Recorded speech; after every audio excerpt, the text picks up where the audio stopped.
morning. Morning. Welcome to class. Did everybody bring everything? Yes. You have all your stuff? Okay, today's objective is to make an inference using text clues to support my thinking. Does anybody know what an inference is? Yes. An inference is like using your information that you know and using information from whatever you're reading or that you're using and then making a prediction or an inference about it. Perfect. Very, very good. So an inference is using what you know with what you read to make a prediction. So what we're going to start with is our bell ringer. This is going to take y'all I'll give you about 5 minutes to do this while I take attendance. So every single day, most of y'all text, right? Y'all are familiar with text messages? So a text exchange, sometimes it's hard to know what kind of mood the person's in, right? Because there's no content. So it's context. So we have to use the clues to figure out what kind of mood somebody's in. So I'm going to read this to y'all and then give you a few minutes to figure it out and answer your questions. Okay, the sender is Michelle. She says, I forgot to give your jacket back. I will bring it to school tomorrow. Thanks for letting me borrow it. The recipient says, don't worry about it. I have more jackets. I'm just glad I had an extra one that you could borrow. I know I shouldn't drink anything but water at lunch because I'm always spilling things. Thanks for helping me cover it up. No problem. I would want someone to do the same for me, and I can be quite clumsy. So that's a pretty typical exchange amongst people, right? Like you spill something, they help you, and you're thankful. So the question that you're going to answer for a bell ringer, how do the two people in the conversation know each other? So we go back to our text and we look at it and use the clues to figure out how they know each other. Where was Michelle when she needed a jacket? And what conclusion you can draw about the message recipient? So just take a few minutes while I do attendance. Just think about it and then we'll answer it together as a class.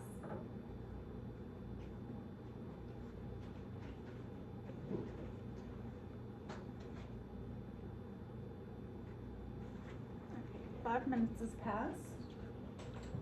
Okay, how do the two people in the conversation know each other? Who would like to answer that? Safira. They were friends at school. Okay, what gave you that idea that they were friends at school? Because Michelle needed to borrow a jacket and her friend let her borrow the jacket. Okay, and then because she let her borrow the jacket, how do we know that they were at school?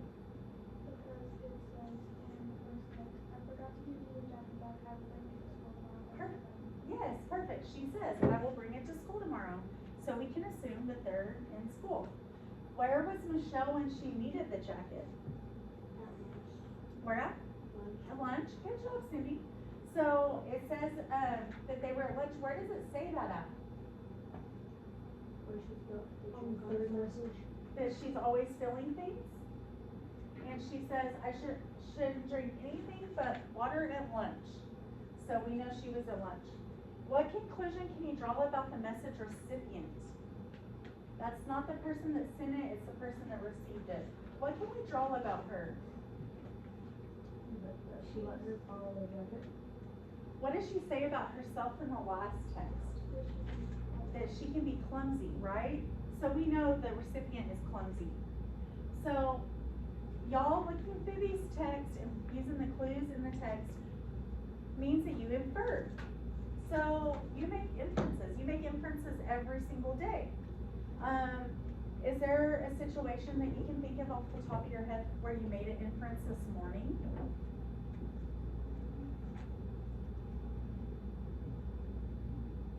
Why didn't y'all wear a jacket to school today? It's hot outside. It's hot outside. Did you go outside this morning and go, oh, it's hot, I don't need a jacket? That's an inference. That's making a prediction. Okay, so now I'm going to do a demonstration of inferences for you. So, if I come to your classroom like this, where do you think that I might be going? Okay, but why do you think that? You have a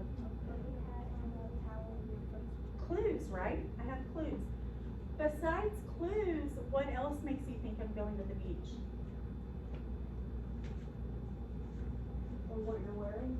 Okay, so you got clues. What about if I came to your classroom like this? Woo! Go team! Go Cardinals! Woo! Cardinals! Would I be coming to learn? Where am I going? Go to the football game, right? Yeah! Well, the reason why y'all know that is because what? And? Interactions. Y'all been to a football game, right? So you've experienced a football game and y'all know that that's, hi Aiden. Y'all have experienced a football game, so you know at a football game, people are gonna be screaming and ringing bells and it might even be a football, right? What about if I come to your classroom like this, looking for peanuts? Who's got peanuts? Where do you think I might be going? Baseball game. Okay, and why do you think that? Because you've been there and you're doing exactly what You've been there, right? You've experienced a baseball game. You know that when you go to a baseball game, there's gonna be a bat, there's gonna be people catching the ball, there's gonna be peanuts. So you've been able to use your experiences with clues to determine that.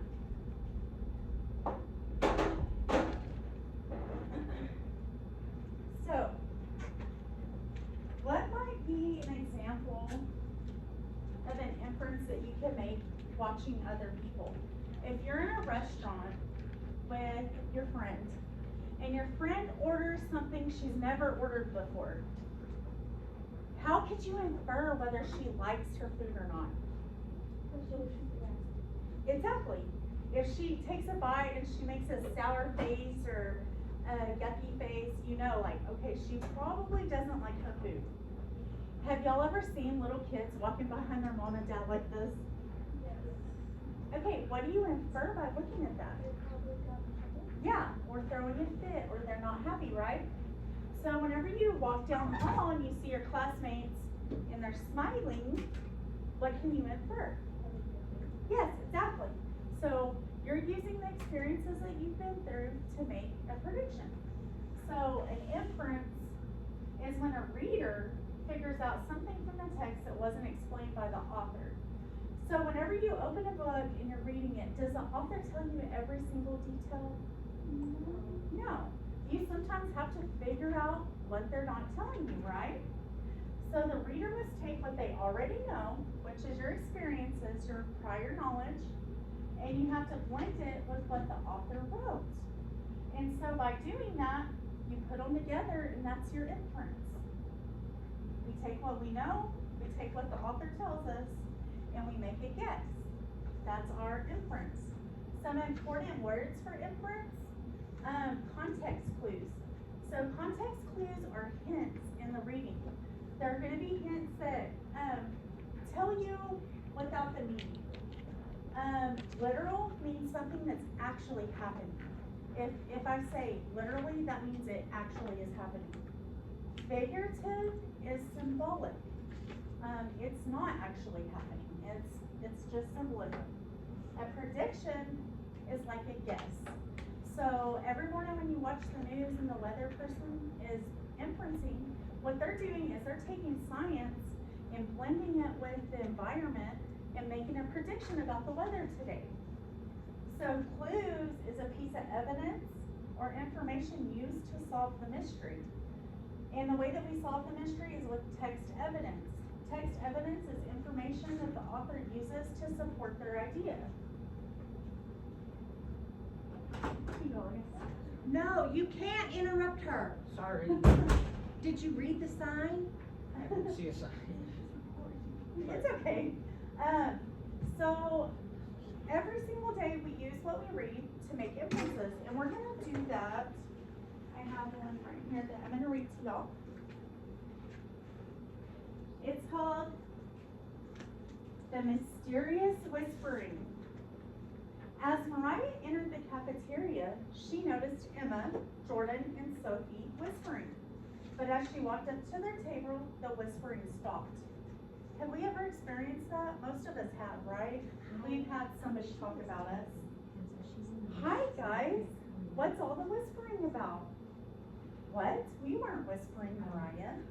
Jordan said, no, we were just talking about our science project. Mariah's face flushed. Why were they keeping secrets from her? She was sure they were not talking about science. What are you doing for your birthday this weekend, Mariah? Asked Sophie. No definite plans yet. My mom hasn't said a word. I'm afraid she's forgotten my birthday. Have y'all ever felt like your parents forgot your birthday? Yeah. But they were just not making a big deal out of it so they could surprise you? Oh, I'm sure she hasn't, said Emma. Why don't you drop some hints?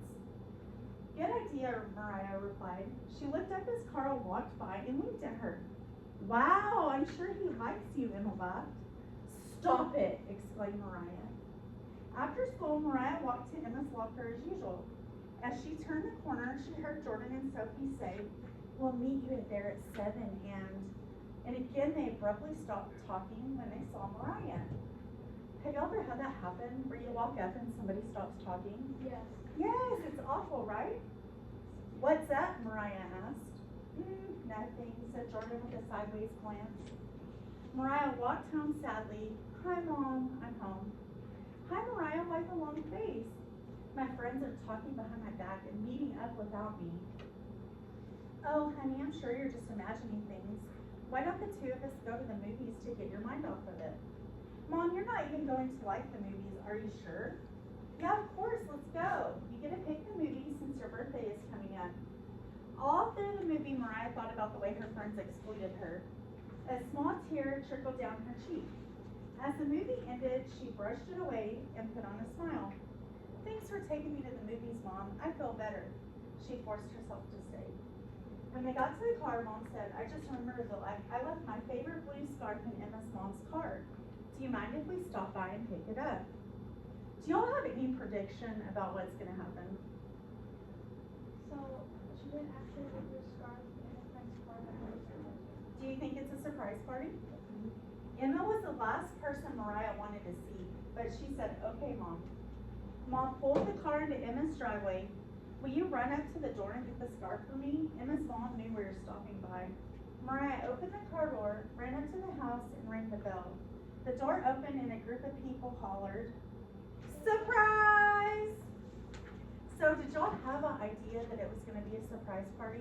at first. You didn't? Not at first? Not at first. Not at first? Yeah. So whenever it's somebody's birthday, and say it's your birthday, and you walk up to your friends, everybody stops talking. Like the first clue for me would be, it's my birthday. Like I think that I would be on top of that and know like, okay, they're surprising. But a lot of people don't, because if you've never been surprised, that's where prior knowledge, which he calls evidence or experience, right? That's where experience comes into play, because if you've never experienced a surprise party, you're not going to know to expect one, right? Okay, so now is the fun part. How many people are in here? 2, 4, 6, 8. Okay, so you can get in partners. Or you can, or we could do girls versus boys. Let's do that. Let's do girls versus boys. Here, Aiden, here's the boys' paper.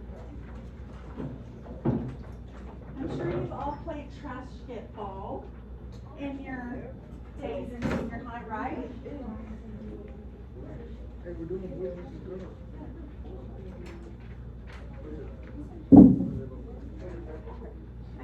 Hey boys, can y'all come over here? Okay, are y'all ready? I got paper.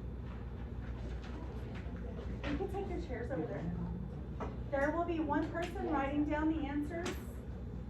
Don't say it out loud either, so the other team doesn't hear you, okay? Mr. Smith? What do we need? What? Okay. Okay, so don't say it out loud, okay? Question number 1. Inferencing means A, understanding exactly what the text says. B, using text evidence and experience to reach a conclusion.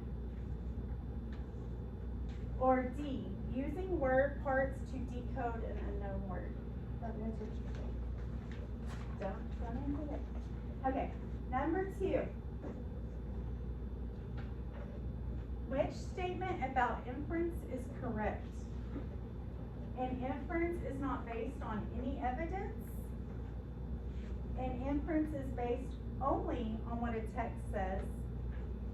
Or an inference requires you to use clues. I'm taking one answer out of, so that y'all don't have to, Ms. Ford, yeah, can you repeat number 2? yes. Which statement about inference is correct? An inference is not based on any evidence. B is an inference is based only on what a text says. Or D, an inference requires you to use clues. Okay, question 3. It is snowing. Your friend Justina is coming to sleep over. She texts you that she's on her way but will be late. What is the best inference that you can make? A, Justina is doing homework. B, Justina is babysitting her brother. Or C, traffic is due to the weather.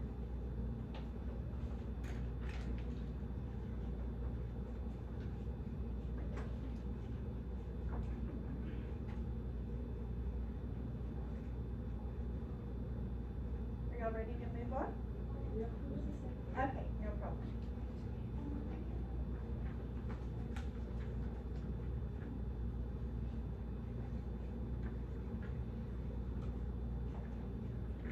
Okay. Question 5. I'm gonna read you a short text and you're gonna answer the question. Did we skip question 4? Oh, Yeah, I'm taking some of them out so that y'all don't have to. okay. The Pony Express route was a relay race against time. There were 190 relay stations along the route. Here, a rider would trade his exhausted horse for a fresh mount. He rode to the next relay station and quickly traded again. A rider might change horses as many times as 5 times before he reached his home station. Once there, he would pitch the mailbags to a new rider. This man would spur his horse towards the next station. Like the baton in a relay race, the mail was transported across the desert and mountains.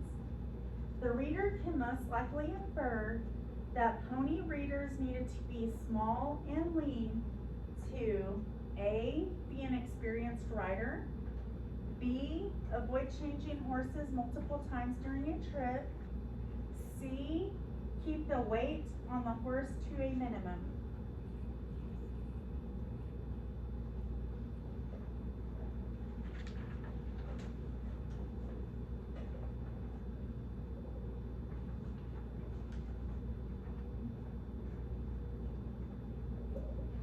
Question 6. The Pony Express operated for 18 months.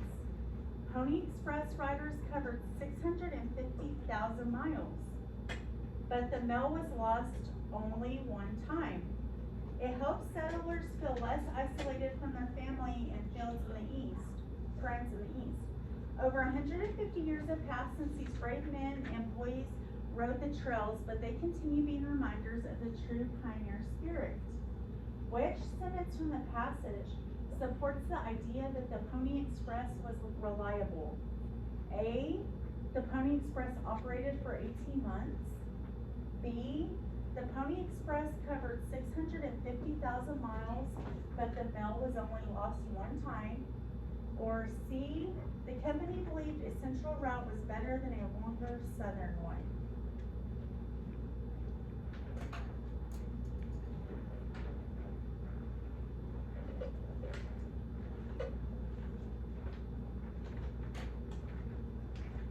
Okay, and then this is the last one. Question 7. Eva, Nicole, and Molly signed up to sing in the school's talent show. A month before the talent show, they got together to practice. It was obvious that they had a lot of work to do. Eva sang too loudly and Molly sang too softly. Nicole sang faster than the other girls. Singing together was going to be a challenge. Eva was ready to give up, but Molly reassured the girls that they would be able to do it with more practice. However, Molly was having the same doubts as Eva. Molly didn't want to give up so easily, but practice was a disaster. She didn't want to go in front of everyone and sing like that. It would be an embarrassment. There had to be someone who could help them. Finally, an idea came to Molly. Based on the paragraph, the reader can most likely conclude that A, Eva, Nicole, and Molly feel like they do not need to practice their song. B, Molly does not want to sing with Eva and Nicole. Or C, Eva, Nicole, and Molly do not have experience singing in a group.